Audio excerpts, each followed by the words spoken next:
Assalamualaikum semua dan salam sejahtera. Okey, so dalam video ni kita sambung lagi dengan chapter 3. Kita pergi kepada part 3 which is how to solve homogeneous system of first order linear differential equation. Okey, so nanti kita akan tengok step by step macam mana kita nak solve the homogeneous system, and then kita follow dengan example untuk case 1 which is case yang mana eigenvalue dia tak sama tapi dia real number. Okay, so kita pergi kepada next slide. Okay, so how to solve the homogeneous system of first order LDE, kita nak tengok step by step. Okay, step yang pertama, daripada persamaan yang diberi, kita kena write the persamaan in the metric form. So jadikan persamaan dalam bentuk y prime equal to ay. Okay, so ini you dah tengok dalam video yang lepas macam mana nak tulis. And then lepas tu kita pergi step yang nombor 2. Step yang nombor 2, you kena find the eigenvalues. So it depends lah, kalau persamaan tu sistem yang ada dua persamaan, so dia akan ada dua nilai eigenvalue, lambda 1 and lambda 2. And then lepas kita cari eigenvalue, kita kena cari dia punya corresponding eigenvector. So biasanya kita katakan eigenvector tu sebagai phi. Okay, phi 1, phi 2. Kalau you ada lambda 1, lambda 2, lambda 3, then you kena cari phi 1, phi 2 dan phi 3. Okay. Alright, so kita pergi kepada step nombor 3. Kita kena check dia punya eigenvector tadi. Yang you dapat tadi, eigenvector, you kena check sama ada dia adalah linearly independent ataupun tidak. So, apa yang dimaksudkan dengan linearly independent ataupun tidak? So, kita kena check determinant value of the eigenvector tadi. Kalau determinant value dia tak sama dengan kosong, so maknanya dia adalah linearly independent. Katalah bila you calculate dia punya determinant value of the eigenvector, you dapat value dia sama dengan kosong, so dia adalah not linearly independent. Okay, so apa jadi bila dia not linearly independent? So next step apa kita kena buat? Step dia yang pertama, katakan phi 1x. So phi 1 ni kita katakan dia sebagai I1.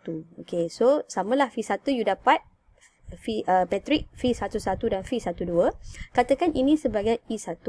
Okay, selepas itu you buat satu persamaan, A minus lambda I multiply dengan I2 sama juga dengan I1.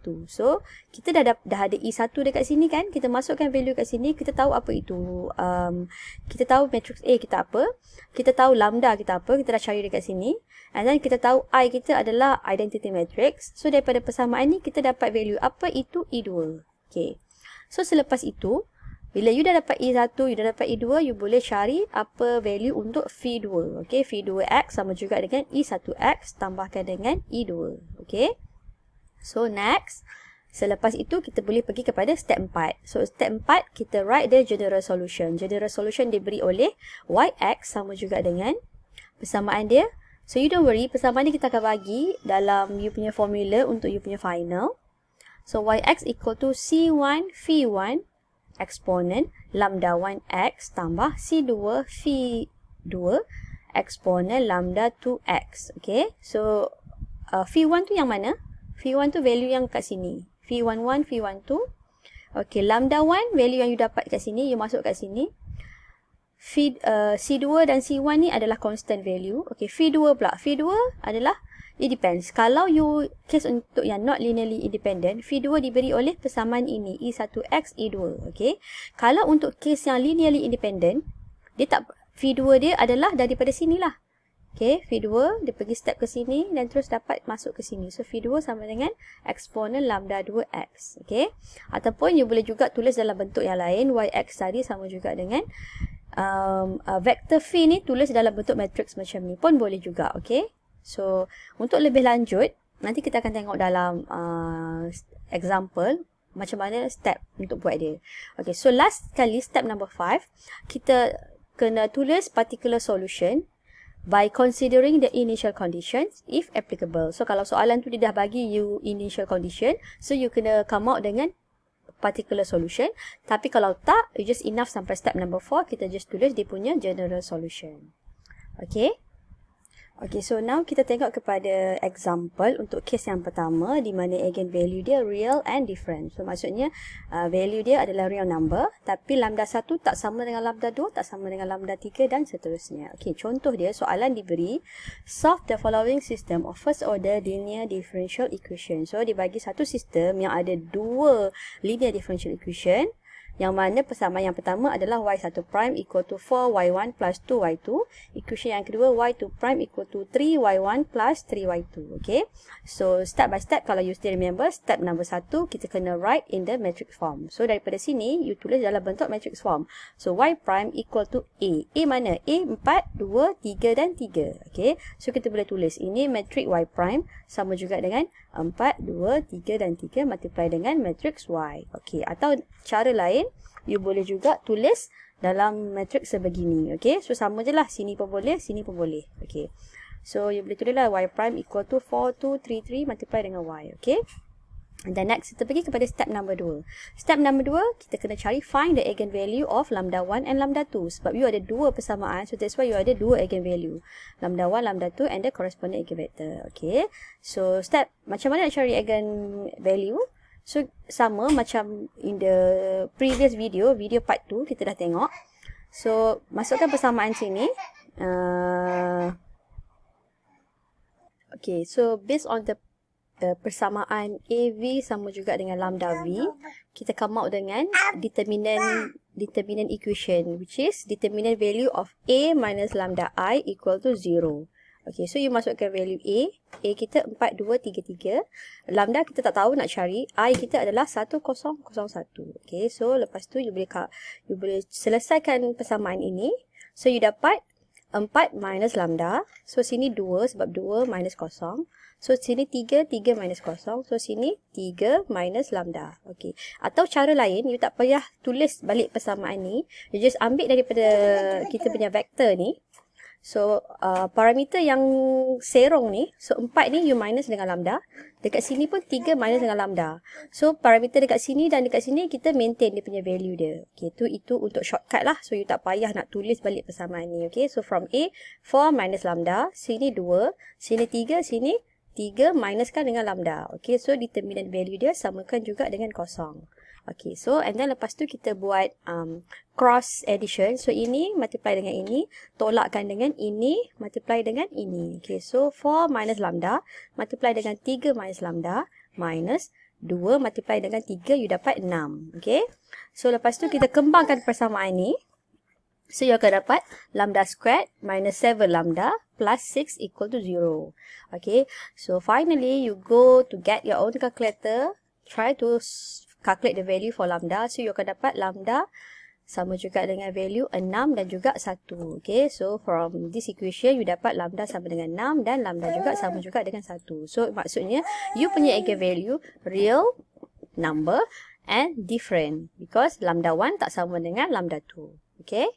Okay, so seterusnya, based on the eigenvalue yang kita dah dapat tadi, kita kena cari eigenvector V. Okay, so kita ada dua eigenvalue. Okay, so assume untuk eigenvalue yang pertama, lambda 1, dia punya eigenvector adalah V1. Okay, V1 matrik dia V11 dan juga V12. Since kita tak tahu apa dia, so kita katalah dia adalah X1 dan juga Y1. Okay, so untuk eigenvalue yang pertama, which is number 6, so kita masukkan persamaan ini. So kita tahu persamaan yang perlu perlu diikut adalah AV equal to lambda V. So you masukkan value A. A adalah 4, 2, 3 dan 3. V kita adalah eigenvector which is X1, Y1. So you masukkan sini X1, Y1 equal to lambda adalah 6 and then V again X1, Y1. And then lepas tu kita kembangkan persamaan yang pertama dan persamaan yang kedua. Untuk persamaan yang pertama, 4 multiply dengan X1 tambahkan 2 multiply dengan Y1 sama juga dengan 6 multiply dengan X1. So you dapat 4X1 plus 2Y1 equal to 6Y1. So kita nak cari apa itu Y1. So kita susun balik persamaan kita. X1 kita bawa ke belah sini. So you dapat 2Y1 equal to 2X1. So Y1 equal to X1. Okay, untuk persamaan yang kedua, so sama juga. Kita boleh buat. Untuk persamaan yang kedua, 3X1 tambah 3Y1 sama juga dengan 6Y1. So kita simplifykan persamaan. Dapat 3Y1 sama dengan 3X1. So last kali kita dapat Y1 sama juga dengan X1. So sama kan? Persamaan yang pertama dan persamaan yang kedua adalah sama. Okay, so next. Katakan X1 tu adalah X1 tu adalah 1. So, kita masukkan dalam persamaan ni. Bila X1 1, Y1 juga adalah 1. So, jadi eigenvector kita diberi sebagai V1 sama juga dengan X1 dan Y1 kan. So, V1 kita adalah 1, 1. Okay. Untuk eigenvalue yang kedua, sama juga kita assume eigenvector kita adalah V2, sama juga dengan V21, V22, sama juga dengan X2 and Y2. Okay, so kita nak cari value X2 dan Y2. So, kita guna persamaan untuk eigenvalue yang pertama, untuk yang kedua, value dia 1. So, kita guna balik persamaan AV equal to lambda V. So, you masukkan value A, value of eigenvector which is X2 dan Y2. Masukkan nilai-nilai lambda which is 1 dan eigenvector adalah X2, Y2. And then kita kembangkan persamaan yang pertama dan persamaan yang kedua. So, untuk persamaan yang pertama, 4X2 tambah 2Y2 sama juga dengan X2. Okay. So, persamaan yang kedua, 3X2 tambah 3Y2 equal to Y2. Okay.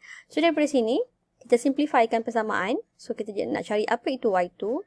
So, for X2, you bawa ke sini, you akan dapat 2Y2 equal to negative 3X2. And then Y2 is equal to negative 3 over 2X2. Okay, so kita boleh buat benda yang sama kepada persamaan yang kedua. So, you akan dapat persamaan itu sama. Y2 adalah negative 3 per 2 X2. Okay, so seterusnya, kita katakan X2 adalah 1. So, you ganti kat sini 1. So, you akan dapat Y2 sama juga dengan negative 3 per 2 multiply dengan 1 tadi, you dapat Y2 adalah negatif 3 per 2. So, eigenvector kita diberi oleh 1 dan negatif 3 per 2. Okay, so kita dah dapat eigenvector untuk 6 ini, dan ini adalah eigenvector untuk 1. Okay. Seterusnya, step number 3, kita kena check eigenvector tu linearly independent ataupun tidak. So, macam mana nak tahu linearly independent atau tidak? Kita kena cari determinant value of the eigenvector. Kalau determinant value dia tak sama dengan kosong, dia adalah linearly independent. Kalau dia sama dengan kosong, dia not linearly independent. So, kita kena calculate dulu. So, based on the eigenvector kita adalah 1, 1, 1, negatif 3 per 2. Ini based on yang kita dah dapat dalam previous slide tadi. So, kita nak cari determinant value, kita akan lakukan cross addition. So, 1 multiply dengan negatif 3 per 2. Tolak dengan 1 multiply dengan 1. So, sini 1 multiply dengan negatif 3 per 2. Tolak 1 multiply 1. You dapat negatif 3 per 2. Tolak 1. So, selesaikan dapat negatif 5 per 2. So, dia tak sama dengan kosong. So, maknanya dia adalah linearly independent. So, bila dia tak linearly independent, you can terus boleh ke step number 4. Okay. Terus pergi ke step nombor 4, write the general solution, di mana general solution diberi oleh persamaan ini. So, you boleh substitute the value of V1 berapa, lambda 1 berapa, V2 berapa dan lambda 2 berapa. C1 and C2 adalah constant value. So, kita boleh tulis YX kita adalah sama juga dengan C1. So, lambda 1 kita adalah, V1 kita adalah V11, V12 kan. So, V11 kita adalah 1 dan 1. So, you masukkan 1, 1, eksponen. Lambda 1 kita adalah 6. So, eksponen 6x tambahkan dengan C2.